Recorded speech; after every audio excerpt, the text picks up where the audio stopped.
खैर मकदम है आपका समय न्यूज नेटवर्क में और आप देख रहे हैं 24 घंटे का उर्दू न्यूज चैनल आलमी समय। हालात हाजरा के साथ हाजिर हूं मैं खालिद रजा खान। अक़लियती फलाह बहबूद की मरकजी वजीर नजमा हेपतुल्ला ने एक मुतनाज़ा बयान देकर हंगामा मचा दिया है। उन्होंने कहा कि जो भी हिंदुस्तान में रहता है वो हिंदू है। उनका यह बयान आरएसएस चीफ मोहन भागवत के बयान की तायीद करता है। हालांकि बाद में नजमा हेपतुल्ला अपने बयान से पलट गईं। इससे पहले भी नजमा हेपतुल्ला ये कह चुकी हैं कि इस मुल्क में मुसलमान अक़लियत नहीं है। आखिर वो इस तरह के बयान क्यों दे रही हैं?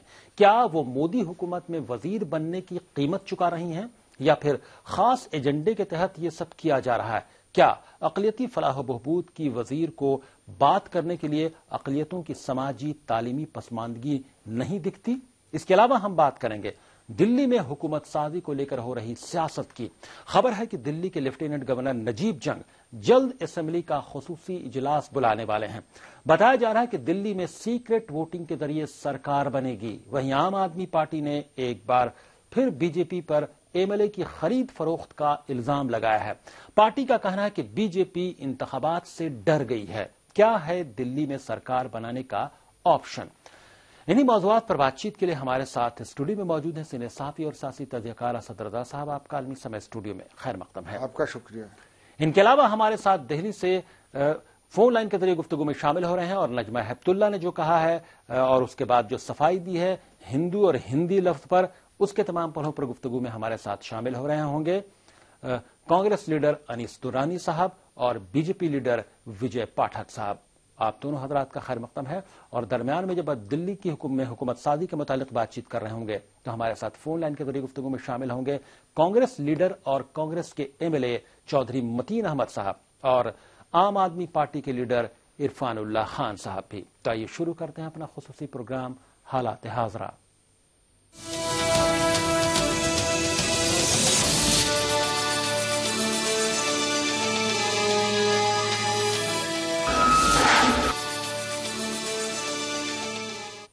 मुसलमानों को हिंदू कहे जाने वाले बयान से बीजेपी लीडर और अक़लियती फलाह बहबूद की मरकजी वजीर नजमा हेपतुल्ला पलट गई हैं।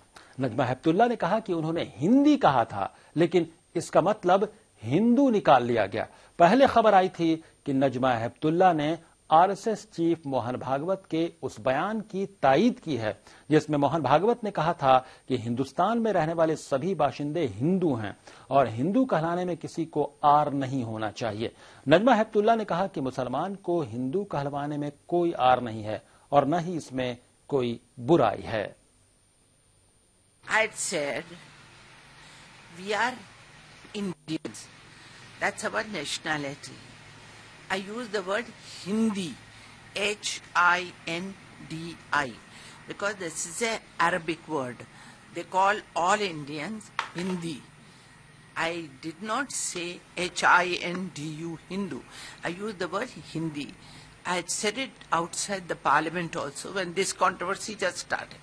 नजमा हेपतुल्ला के बयान पर कांग्रेस ने सख्त रद्द-ए-अमल का इजहार किया है। कांग्रेस लीडर मनीष तिवारी का कहना है कि बीजेपी आरएसएस को खुश करने के लिए नजमा हेपतुल्ला ने ऐसा बयान दिया है।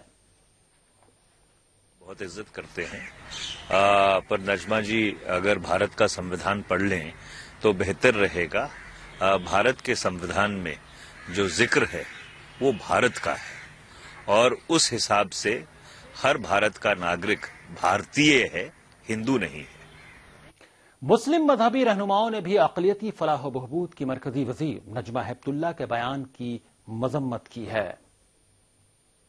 साहिबा का ये बयान बहुत ही ज्यादा सरप्राइजिंग भी है और उसी के साथ साथ हाईली ऑब्जेक्शनेबल भी है। उसकी हम लोग सख्त अल्फाज में मजम्मत करते हैं क्योंकि उनको ये बात याद रखनी चाहिए कि ये मुल्क एक सेकुलर मुल्क है। इस मुल्क का कॉन्स्टिट्यूशन एक सेकुलर कॉन्स्टिट्यूशन है और जिस वक्त कोई भी मिनिस्टर शपथ लेता है तो उसमें इस बात की शपथ लेता है कि हम अपने मुल्क के कॉन्स्टिट्यूशन की हिफाजत करेंगे और कॉन्स्टिट्यूशन की हिफाजत का तरीका यही है कि हम उसके सेकुलर किरदार और सेकुलर कैरेक्टर की हिफाजत करें। और हमारे साथ फोन लाइन के जरिए गुफ्तगू में शामिल हो गए हैं मारूफ समाजी कारकुन और मजहबी रहनुमा स्वामी अग्निवेश साहब। स्वामी अग्निवेश जी, क्या लगता है आपको नजमा हेपतुल्ला क्या वजह है कि ऐसा बयान उन्होंने दिया कि तमाम मुसलमान भी हिंदू हैं, हिंदू कहने में किसी को आर नहीं होनी चाहिए? क्या वो काबीना में बने रहने की कीमत चुका रहे हैं या कोई और वजह है? बाद में हालांकि वो पलट गई वो जी अपने जी उन्होंने कहा कि उन्होंने हिंदू नहीं कहा था, उन्होंने हिंदी कहा था। अच्छा। उनके वर्ड को हिंदी को हिंदू समझ लिया गया, हालांकि उन्होंने कहा था हिंदू पहले। और आरएसएस जो चीफ है मोहन भागवत की, उनके बयान जो उनका था हिंदू वाला कि तमाम भारत में रहने वाले लोग हिंदू हैं, उसकी भी उन्होंने हिमायत की थी। मैं समझता हूं कि ये नजमा हिप्तुल्ला जी को ये बात नहीं कहनी चाहिए। मैं उनकी बहुत इज्जत करता हूं, बहुत उदारवादी मुस्लिम महिला हैं और मौलाना आजाद जी की विरासत को भी कुछ आगे ले जा रही हैं। लेकिन कोई ये कहना कि इस देश में रहने वाले सब हिंदू हैं, मेरा ताल्लुक आर्य समाज से है जी और मैं अपने आप को कभी हिंदू नहीं कहता जी। तो आप मुझे कैसे जबरदस्ती शामिल करेंगे? आप इस देश का तो नागरिक मैं भी हूँ जी बाकायदे जी। और तो मुझे आप जबरदस्ती हिंदू कहलवाएं मुझसे, मैं तैयार नहीं हूं इसके लिए। आखिर माइनॉरिटी अफेयर्स मिनिस्टर है, आखिर क्या वजह हो सकती है कि उन्होंने इस तरह का बयान दे दिया? आपको क्या लगता है कि कहीं न कहीं इस तरह से ना माहौल बनाया जा रहा है कुछ तो जी, और इन लोगों के साथ, बेचारों के साथ जो भी हमारे कुछ मुस्लिम और दूसरे लोग हैं, वहाँ एक दबाव सा बन रहा है कि आप भी बोलो, ऐसे बोलो। वो गोवा का ईसाई वो फ्रांसिस डिसूजा वो बोल पड़ा, उसको कोई जरूरत नहीं थी, लेकिन वो बेचारे को कहीं न कहीं लगा होगा कि भी ऐसा बोलते रहने से तुम पार्टी के अंदर ठीक ठाक रहोगे। जी तो लेकिन नजमा जी बहुत सीनियर हैं और उनको तो कम से कम ऐसी बात, और खास करके वो जब माइनॉरिटीज उसके लिए मिनिस्टर हैं जी तो ये सेंटिमेंट्स उनके बहुत ख्याल रखने चाहिए जी। माइनॉरिटीज में मुसलमान तो दूर रहे और सिख लोग तैयार नहीं है अपने आप को हिंदू कहने के लिए। जी ठीक है ना जी। अब जैनियों ने भी अपने आप को अलग कहना शुरू कर दिया, वो कहते हैं हम हिंदू नहीं है, हम तो जैन हैं। ठीक है, तो ऐसे हालात में आप इस तरह जबरदस्ती थोपेंगे तो जी। यानी नजमा हेप्तुल्ला ने जो बयान दिया, कहीं ना कहीं से उनका पर्सनल इंटरेस्ट उसमें लगता है कि वो अपनी काबीना में बनी रहे, उनकी वजारत बची रहे, या हो सकता है कि और किसी तरह का दबाव उन पर रहा हो कि जिसकी वजह से उन्होंने इस तरह का बयान दिया। फोन लाइन पर बने रहे स्वामी अग्निवी जी, हमारे साथ बीजेपी लीडर विजय पाठक साहब बातचीत में शामिल होंगे। विजय पाठक जी, क्या लगता है आपको? नजमा हेप्तुल्ला ने बयान दिया, आरएसएस चीफ मोहन भागवत के बयान की हिमायत भी की, फिर वो पलट गई अपने बयान से कि उन्होंने हिंदू नहीं हिंदी कहा था। देखिए, बहस जी विजय पाठक जी स्टूडियो में बातचीत के लिए मौजूद हैं सीनियर सहाफी और सियासी तज्ञकार असद रजा साहब। असद रजा साहब, आपको क्या लगता है, क्या वजह हो सकती है कि इस तरह का बयान उन्होंने दिया और फिर पलट भी गई दबाव में? देखिए, कुछ तो मजबूरियां रही होंगी जी, यूं कोई बेवफा नहीं होता, तो वजारत ही कुछ न कुछ तो बहरहाल उसकी कीमत चुकानी ही पड़ती है। लेकिन अगर नजमा हेप्तुल्ला साहिबा ने हिंदी लफ्ज कहा है जी, तो ये बिल्कुल सही कहा है, क्योंकि हिंदी लफ्ज जो है जितने भी अरब ममालिक हैं वहां हिंदी ही कहा जाता है। मैं भी गया हूं कई जगह, तो हमें हिंदी कहा जाता है, इराक में, अरब ममालिक में, सब में। तो ये हिंदी तो हैं हम। अल्लामा इकबाल ने भी कहा है कि हिंदी है हम वतन है सारा जहां हमारा। तो अगर हिंदी कहा जाता है वो सही है, लेकिन हिंदी और हिंदू लफ्ज में बड़ा फर्क है। हिंदू जो है वो एक मजहब की शनाख्त है जी। अब एक सवाल यह है कि जो इस बात की बहुत वकालत कर रहे हैं कि यहाँ का हर शहरी हिंदू है, पहली बात तो यह है कि आइन के मुताबिक ये इसका नाम देश का भारत है, तो हम भारतीय हैं, इंडियंस हैं, या हिंदुस्तानी कहला सकते हैं, या हिंदी भी कहा जा सकता है अरबी वगैरह में। लेकिन इस बीच हम हमारे साथ बीजेपी लीडर विजय पाठक साहब बातचीत में शामिल हो गए हैं। विजय पाठक साहब, आपको क्या लगता है, आखिर क्या वजह है कि बार बार ये कहा जाता है कि हिंदुस्तान में रहने वाला हर शख्स हिंदू है, और ये हिंदी क्यों नहीं हो सकता है? जैसे जापान जापानी हो सकता है तो हिंदुस्तान हिंदुस्तानी हो सकता है या हिंदी हो सकता है। ये हिंदू एक खास मजहब से जब उसको उसकी शनाख्त है, उसकी आइडेंटिटी है, तो क्या जरूरी है कि वो हिंदुस्तान में रहने वाला हर शख्स हिंदू हो? इस विषय पर विवाद कर रहे हैं। मेरा उनसे आग्रह है कि 11/12/1995 को सर्वोच्च न्यायालय ने कहा था, हिंदुत्व की व्याख्या करते हुए कहा था, हिंदुत्व एक जीवन शैली है, और जब जीवन शैली है तो इसको किसी विशेष उसमें बांट कर देखने की आवश्यकता नहीं है। हिंदुस्तान में रहने वाले जो लोग हैं उनके बारे में इस तरह की बात कही गई है। जब भी आप इसको संकुचित दायरे में ले जाएंगे, इस तरह के सवाल किए जाएंगे, और मुझे नहीं लगता कि हिंदुत्व को किसी संकुचित दायरे में बांधने की जरूरत है। हिंदुस्तान में जो लोग भी रहने वाले हैं वो हिंदू हैं। अब हिंदू को किसी मजहब से, अगर किसी को हिंदू कहलवाना पसंद नहीं है तो जबरदस्ती उस पर क्यों थोपा जाए कि वो हिंदू कहलवाए? उसको हिंदी कहलाना पसंद है, हिंदुस्तान का शहरी है, सिटीजन, उसको राइट है कि वो हिंदू न कहलाए। यही तो उस हिंदुत्व की पहचान है कि आप कहिए, आपको कोई रोक नहीं है। अगर आपको नहीं पसंद है तो आप कहिए, उस पर कोई रोक टोक नहीं है जी। और यही भारत की जो संस्कृति है, यही उसका उद्घोष है। तो मोहन भागवत साहब या उनके दबाव में आकर नजमा हेपतुल्ला क्यों बोल रही हैं कि हिंदुस्तान में रहने वाला हर मुसलमान भी हिंदू है? किसी के दबाव में नहीं, सर्वोच्च न्यायालय कह चुका है। और गांधी जी ने यावरदा जेल से 2/5/1933 को लिखा था जवाहरलाल नेहरू को। तो इसलिए हिंदुत्व को जब आप छोटी पराकाष्ठा में ले जाएंगे, छोटी व्याख्या में ले जाएंगे, तो इस तरह के सवाल खड़े होंगे। मुझे लगता है यह एक व्यापक शब्द है और कहीं न कहीं राष्ट्र की पहचान बनाता है। ये एक जीवन शैली है और उसको उसी परिप्रेक्ष्य में देखा जाना चाहिए। जी, इसी पर हम जवाब जान लेते हैं, आपकी बात पर रिएक्शन ले लेते हैं स्वामी अग्निवेश जी से। स्वामी अग्निवेश जी, आप क्या कहेंगे? आप आर्य समाजी हैं, क्या आप हिंदू कहलाना पसंद करेंगे? जी बिल्कुल नहीं पसंद करूंगा। मैं आर्य कहलाना पसंद करूंगा, भारतीय कहलाना पसंद करूंगा। मैं हिंदू कहलाना पसंद नहीं करूंगा, क्योंकि हिंदू शब्द की पहचान हमारे जो भाई साहब बोल रहे हैं उनके बावजूद भी एक धर्म संप्रदाय की है। जी। और मैं सांप्रदायिकता से मुक्त हूँ। वैसे भी मैं एक सन्यासी हूँ, मेरा कोई सांप्रदायिक धर्म नहीं हो सकता। जी। तो मैं कभी भी अपने आप को हिंदू नहीं कहूंगा। मैं मानव कहलाना पसंद करूंगा मनुष्य के नाते, और या फिर आर्य, जिसका मतलब है श्रेष्ठ मानव। जी। अच्छा इंसान। जी। ठीक है ना? तो मैं उस तरह से, लेकिन इस तरह से बार बार इसको जो उठाया जा रहा है, जी। मोहन भागवत जी उठा लेते हैं, कभी कोई गोवा का मिनिस्टर कह देता है जी, कभी हमारी बहन नजमा हेपतुल्ला जी बोल रही हैं। तो इसकी क्या मुसीबत आ पड़ी है कि आप लोगों को बार बार हिंदू हैं ये कहलाने की जरूरत पड़ रही है? जी भाई, जो लोग हैं वो अपने आप को बता रहे हैं कि हम हिंदू हैं या मुसलमान हैं या सिख या ईसाई हैं या आर्य हैं या जो भी इंसान है, तो रहने दीजिए। कॉन्स्टिट्यूशन को सब मानते हैं जी, इतना काफी होना चाहिए। जी। और यदि किसी को सचमुच में हिंदू होने का गर्व है, हाँ, कहलाने का गर्व है, मैं उनसे कहूंगा कि बहुत जबरदस्त चीज होगी यदि आप हिंदू होने के साथ साथ ये कहिए कि हम जात पात को मिटा करके दम लेंगे। हिंदू कहने वालों में आपस में रोटी बेटी के रिश्ते होंगे। हम नहीं कहेंगे किसी को दलित, नहीं कहेंगे किसी को जाट, हीर, गुजर और ब्राह्मण। ये काम करने के लिए तो ये आ जाए हिंदू कहलाने वाले लोग, बहुत बड़ी चीज हो जाएगी। जी। ये आपने बहुत मुनासिब बात कही कि जिनको कहलाना है वो कहें, लेकिन बाकी लोगों पर जबरदस्ती न थोपें और मुल्क का माहौल खराब करने की कोशिश। और इसकी जरूरत क्या आन पड़ी है कि बार बार ये कहा जाए कि हिंदुस्तान के तमाम लोग हिंदू हैं? इसकी जरूरत क्या है कि इस कंट्रोवर्सी को पैदा करने की? विजय पाठक साहब, आपसे इन ब्रीफ जानना चाहेंगे। देखिए, मैं इस बात से सहमत हूं कि इसकी कोई आवश्यकता नहीं है। लेकिन जब संदर्भों की चर्चा होगी, जैसे आज अगर आप मुझसे ये प्रश्न करेंगे तो मैं उस सुप्रीम कोर्ट जस्टिस वर्मा के उस फैसले को कोट करूंगा। जी। और ये जेस वर्मा के शब्दों में जो बात कही गई है तो मैं कहूंगा हिंदुत्व एक जीवन शैली है, इसको नहीं कहलवाना है। यही भारत की सांस्कृतिक विरासत है और हम सब मिलकर रहते हैं। हम अपनी पूजा पद्धति को मानते हैं।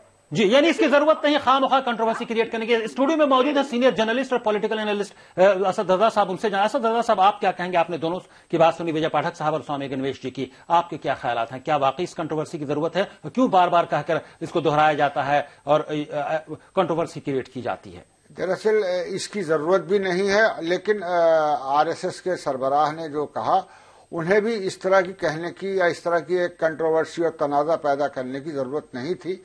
इसलिए मेरी ये दरखास्त है कि संघ परिवार के लोग भी इस तरह की बातें न करें, क्योंकि इससे दूसरे लोगों को, चाहे वो सिख हो, मुसलमान हो, ईसाई हो, बौद्ध हो, जैन हो या आर्य समाजी हो, उन्हें तकलीफ पहुंचती है। तो इससे बहस से ही बचा जाए और इस तरह के बयानात से संघ परिवार के लोग भी गुरेज करें तो बेहतर होगा। यानी ऐसे बयानात से बचने की जरूरत है जिससे खामखा कंट्रोवर्सी हो, दूसरे का सेंटीमेंट हर्ट हो। सेंटीमेंट हर्ट नहीं होना चाहिए, क्योंकि अगर पसंद नहीं है सबको हिंदू कहलवाना है तो उसे जबरदस्ती नहीं बार बार उसके जहन में डालनी चाहिए बात। चूंकि वक्त की तंगी है, हम गुफ्तगू को आगे नहीं बढ़ा पा रहे हैं, ब्रेक का वक्त भी हो गया है। स्वामी अग्निवेश जी और विजय पाठक साहब फोन लाइन के जरिए बातचीत में गुफ्तगू में शामिल होने के लिए आप दोनों का बहुत बहुत शुक्रिया। शुक्रिया। असद रजा साहब स्टूडियो में गुफ्तगू के लिए मौजूद हैं। ब्रेक के बाद हालात हादरा में हम आएंगे तो बात करेंगे कि दिल्ली में दोबारा असेंबली इंतखाबात नहीं होंगे और हुकूमत साजी की कोशिशें भी शुरू हो गई हैं और लेफ्टिनेंट गवर्नर वजारत दाखिला से इजाजत लेकर सीक्रेट वोटिंग कराकर हाउस में, असेंबली में सरकार बनवाएंगे, सीएम का इंतखाब होगा। इसके तमाम पहलुओं पर गुफ्तगू करेंगे और गुफ्तगू में हमारे साथ फोन लाइन के जरिए शामिल हो रहेंगे दिल्ली में कांग्रेस के एमएलए चौधरी मतीन अहमद साहब गुफ्तगू में शामिल हो रहे होंगे फोन लाइन के जरिए, और आम आदमी पार्टी के लीडर इरफानुल्लाह खां साहब भी गुफ्तगू में फोन लाइन के जरिए शामिल हो रहे होंगे। फौरन हाजिर होते हैं।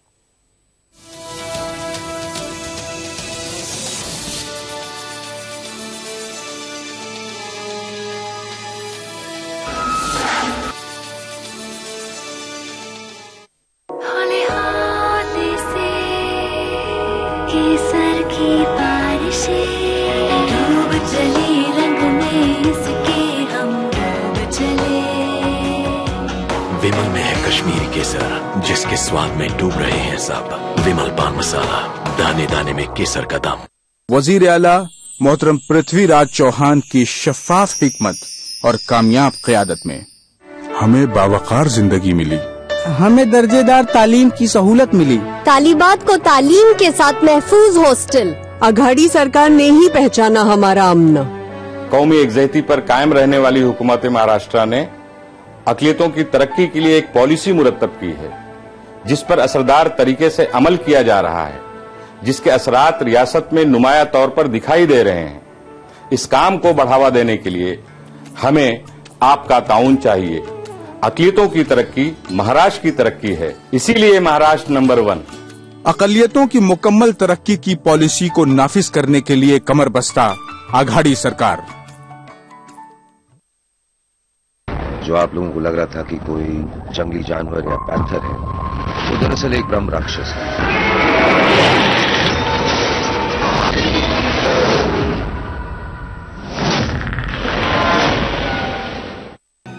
डोनाल्ड ट्रंप ने कहा था, हमेशा बड़ा सोचो। डोनाल्ड ट्रंप की इसी सोच को हकीकत में बदलने वाले राजस्थान के उद्यमियों को सम्मानित करेगा देश का सबसे बड़ा रीजनल एमएसएमई अवार्ड। समय उद्यमी 2014 जल्द आ रहा है राजस्थान में। प्रेजेंटेड बाय तिरंगा प्रीमियम अगरबत्ती, देश की खुशबू, पावर्ड बाय राजेश मसाले। रखे गृहिणी का मान, Rajesh Masale. Associate sponsor Aquasoft RO and water purifier, बूंद बूंद में विश्वास। को associate sponsor ICL group, your career with image. Knowledge partner NSIC, industry partner BSE SME, print partner Rashtriya Sahara, print partner रोजनामा राष्ट्रीय सहारा, इंटरनेशनल टेलीकास्ट पार्टनर आलमी समय, अ माइडिया 100 इनिशिएटिव। ऐसे ही टप्पा खाते हैं नजमा के अरमान, कभी ऊपर तो कभी नीचे, पर उम्मीद भी है कि दो कंधे मिल जाएंगे, ये दीवारें लांघ जाएंगे। देखिए तुम साथ हो जब अपने, 1 सितंबर से सोमवार से शनिवार रात 9 बजे सिर्फ सोनी पल पे।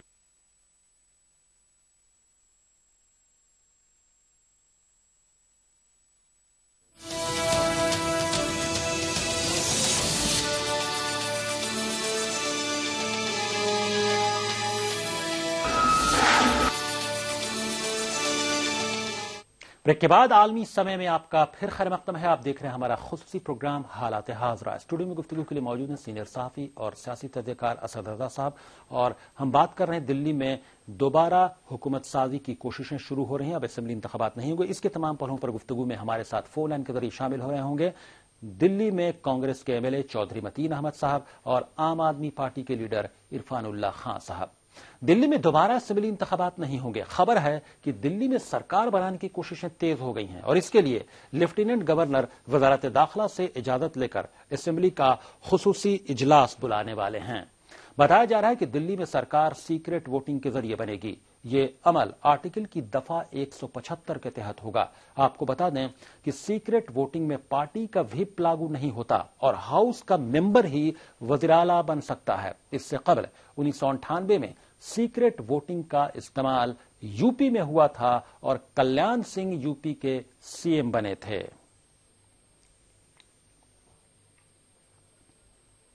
उधर बीजेपी का कहना है कि अगर उन्हें लेफ्टिनेंट गवर्नर सरकार बनाने के लिए बुलाते हैं तो पार्टी उस पर गौर करेगी।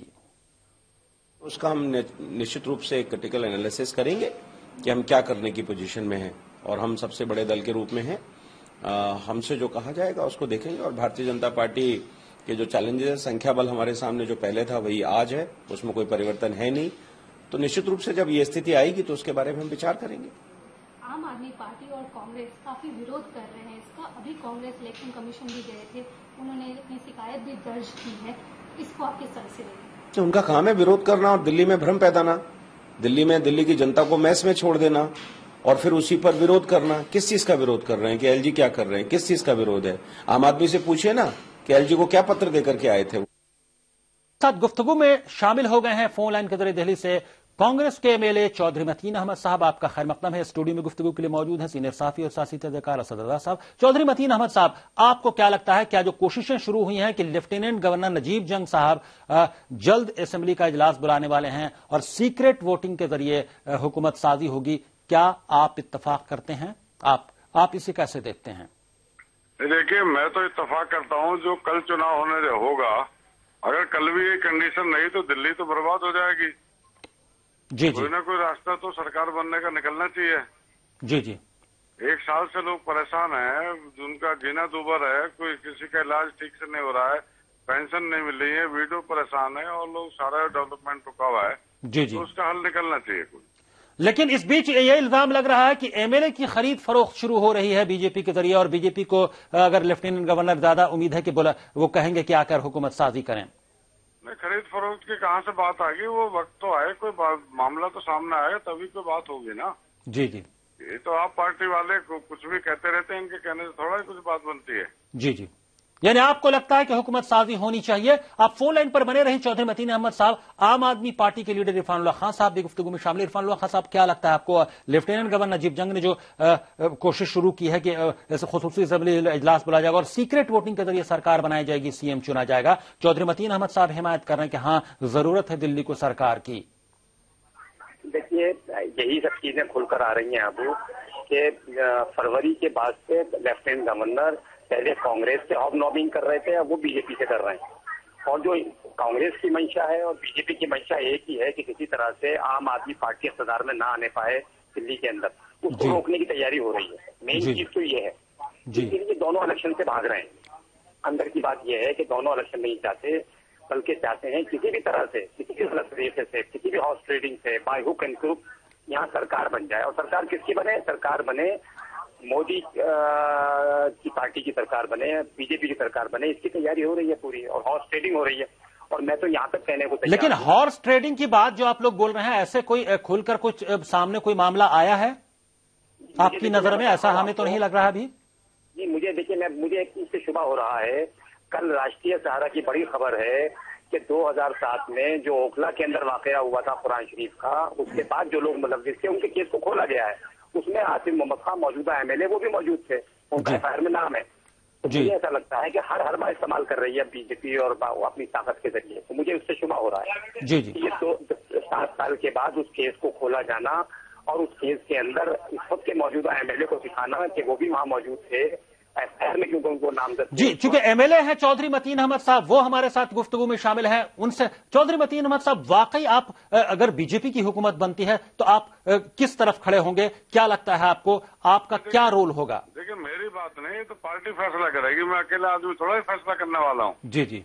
मैं इंडिपेंडेंट एमएलए थोड़ा ही हूँ, मैं कांग्रेस पार्टी का एमएलए हूँ। जो मेरी पार्टी का फैसला होगा, हाईकमान का फैसला होगा, वही माना जाएगा। जी, यानी आप इस हिमायत में हैं, आपके दिल्ली में हुकूमत बननी चाहिए, खां किसी की बने। हाँ, अगर बीजेपी की भी बनती है हुकूमत में तो कांग्रेस को इसमें एतराज नहीं है। तो बीजेपी अगर नंबर ले आती है या नंबर ले आती तब कौन रोक लेता? जी जी। सेंटर में किसने रोक लिया? और जिस दबाव की बात कर रहे हैं इरफानुल्लाह खान साहब की, कहीं ना कहीं से मरकज जो है वो दबाव का हर बार इस्तेमाल कर रही है एक दिल्ली में जो कांग्रेस के एमएलए हैं उनको अपने फेवर में लाने के लिए, अपनी तरफ मोड़ने के लिए। क्या लगता है आपको उसमें कितनी हकीकत है?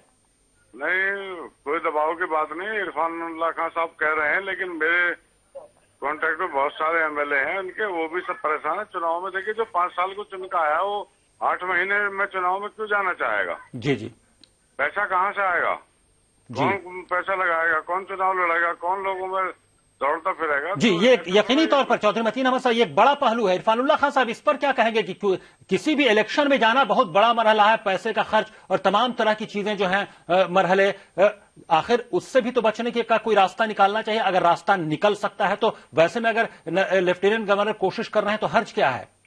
नहीं, अगर आप ये अंदाजा लगाएं कि जो हॉर्स ट्रेडिंग हो रही है, कितना मोलभाव हो रहा है पिछले 2-3 महीने में, उसमें इलेक्शन में उसका कुछ भी खर्चा नहीं है। 55 करोड़ रुपए खर्च आएंगे सर। अच्छा, जब पार्लियामेंट के इलेक्शन हो रहे थे उस वक्त इलेक्शन क्यों नहीं कराया गया? उस वक्त ये सवाल क्यों नहीं उठा? पार्लियामेंट के इलेक्शन के वक्त वो करा सकते थे, उसे कांग्रेस भी करा सकती थी, बीजेपी भी करा सकती थी। तो मुझे लगता है कि ये पैसे का कोई सवाल नहीं है, बल्कि ये चाहते हैं किसी तरह से आम आदमी पार्टी को रोका जाए। आम आदमी पार्टी उन्हें नजर आ रहा है कि अगर इलेक्शन होते हैं तो आम आदमी पार्टी इक़्तिदार में आएगी, क्योंकि आवाम की आवाज है।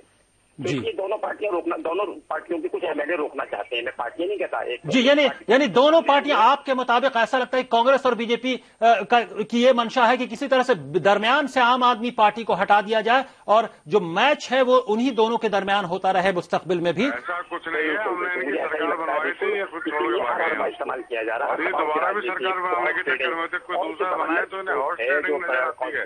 जब ये खुद बनाए तो इन्हें। लेकिन इरफानुल्लाह खान साहब, जब आम आदमी पार्टी की सरकार बनी थी और कांग्रेस ने हिमायत की थी तब तो किसी हॉर्स ट्रेडिंग की बात नहीं हुई। अब आप जब कहीं ना कहीं से बीजेपी की सरकार बनने की उम्मीद जगी है तो फिर अब हॉर्स ट्रेडिंग की बात हो रही है आम आदमी पार्टी की जानिब से। देखिए, ऐसा है, जिस वक्त आम आदमी पार्टी की सरकार बनी थी, कांग्रेस आज खुद गई थी और उसने जाकर लेफ्टिनेंट गवर्नर को लेटर सौंपा था कि हम अनकंडीशनल सपोर्ट देने को तैयार हैं, और बिल्कुल वाज़ेह तौर पर कह दिया था। आज की तारीख में वो सिचुएशन नहीं है। कांग्रेस ने मना किया है कि हम सरकार नहीं बना रहे। आपको एक बार मौका मिला आपकी पार्टी को, ब्लंडर्स किए, अरविंद केजरीवाल ने भी कहा कि हाँ ब्लंडर हो गया, वो उन्हें इस्तीफा नहीं देना चाहिए था। ऐसे में यकीनी तौर पर फिर दूसरा ऑप्शन तलाश किया जाए। हाँ, आप दोनों फोन लाइन पर बने हैं, स्टूडियो में मौजूद हैं सीनियर जर्नलिस्ट और पॉलिटिकल एनालिस्ट असद रजा साहब, उनसे जान लेते हैं। असद रजा साहब, आपने दोनों की बातें सुनी, आम आदमी पार्टी कांग्रेस हुकूमत साजी की कोशिश हो रही है लेफ्टिनेंट गवर्नर नजीब जंग के जरिए। एक सहाफी के तौर पर आप कैसे देख रहे हैं तमाम बातों को नजर में रखते हुए? बुला सकते हैं जैसा उम्मीद है पार्टी को, और सीक्रेट वोटिंग हो सकती है। मेरा ये कहना है कि इसके लिए सबसे ज्यादा अगर जिम्मेदार हैं तो कांग्रेस और आप दोनों पार्टियां जिम्मेदार हैं, क्योंकि इन्होंने जो कहते हैं कि संगठन का धर्म जो था या इत्तेहाद का जो तरीका था उसे नहीं अपनाया और जूतों में दाल बटी दोनों पार्टियों में। तो आज अगर बीजेपी हुकूमत बना रही है तो इसके लिए मैं समझता हूं कि सबसे ज्यादा कांग्रेस पार्टी और आप सबसे ज्यादा पार्टी जिम्मेदार है। आज वो चाहे जो भी कहें। अब एक सवाल यह है कि जिस तरह बिहार में एक महासंगठन बन गया तो कांग्रेस और आप क्यों मुछों की लड़ाई लड़ रहे हैं? क्यों नहीं मिलकर हुकूमत बना लेते? क्यों नहीं? अब भी मौका था। लेकिन सवाल यह है कि दोनों में अनापरस्ती है, कांग्रेस हो या आप हो, और आज अगर बीजेपी की सरकार बनती है या कल बनती है तो उसके लिए ये दोनों पार्टियां ही जिम्मेदार होंगी। लेकिन इन जो बातचीत से निकल कर आया ये कि आम आदमी पार्टी दोनों के लिए मुसीबत बन गई है, कांग्रेस के लिए भी बीजेपी के लिए भी, इसलिए आम आदमी पार्टी को हटाने की ये साजिश है, जैसा कि इरफानुल्लाह खान साहब ने कहा। इसे आप किस तौर पर देखते हैं असद रजा साहब? देखिए, आम आदमी पार्टी की मकबूलियत बढ़ी थी लेकिन और उसे मौका भी मिला था, लेकिन जैसा कि केजरीवाल साहब ने भी कहा कि उन्हें इस्तीफा नहीं देना चाहिए था, उन्हें कांग्रेसियों को साथ लेके चलना चाहिए था, वो नहीं चल पाए।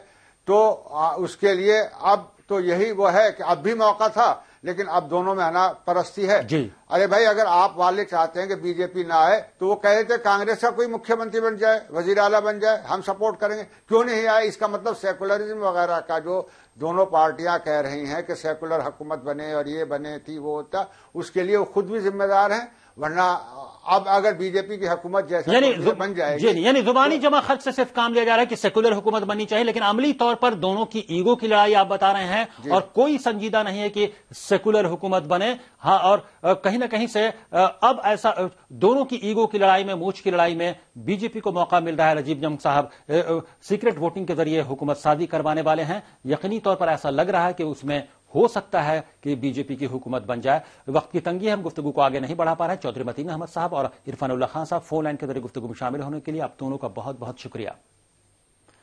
असद रजा साहब, आपका भी स्टूडियो में तशरीफ लाने के लिए और हालात हादरा में शामिल होने के लिए बहुत बहुत शुक्रिया। खालिद रजा साहब, आपका भी शुक्रिया। हालात हादरा में अभी बस इतना ही। आप आलमी समय को इंटरनेट पर भी देख सकते हैं। लॉग ऑन करें www.samaylive.com। फिलहाल खालिद रजा को दीजिए इजाजत, मगर आप देखते रहिए आलमी समय।